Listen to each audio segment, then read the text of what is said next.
Yun mga kanegro, ito nga for today's video, biyahe tayo bilang MC Taxi Rider. Yan. Tapos ito nga nakakuha tayo ng booking mga kanegro, Makati papuntang Las Piñas. Meron siyang 12 km tapos 145 pesos.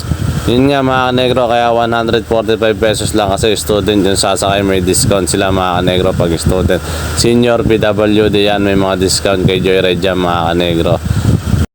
Yun nga mga kanegro, after 30 minutes na biyahe, nakarating na tayo dun sa Las Piñas mga kanegro. Tapos tinanong ni ma'am kung magkano yung fare niya. Sabi ko 145 yung fare niya.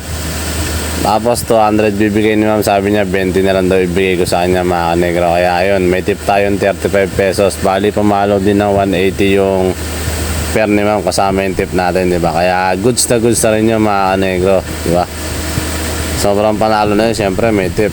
Laking bagay na yun, panggas kaya pangkain natin mga kanegro.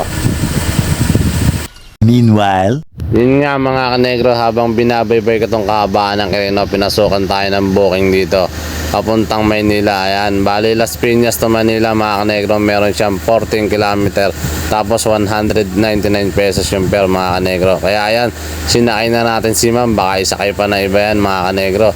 Yun nga mga kanegro, after 35 minutes na biyahe mga kanegro, kasi sobrang traffic sa may Ross Boulevard dahil ginagawa ngayon tuloy doon mga kanegro. Pero nakarating pa rin naman kami na maayos dito sa may Maynila mga kanegro. Kaya yan, binaba na natin yung customer natin. Tapos yun nga mga kanegro, nagulat ako sa binigay ni ma'am, 199 pesos lang yung fare niya. Tapos binigay sa atin 300 mga kanegro, may tip tayong 101 pesos mga kanegro. Tapos yun nga mga kanegro, yung magiging tip natin, ipunin natin mga kanegro para makabili tayo ng intercom para mas maganda yung mga chismisan natin sa biyahe, di ba? Tapos yun nga mga kanegro, dito na rin natin tatapusin yung video. Like and follow and share naman po, and ride safe po lagi sa atin mga kanegro.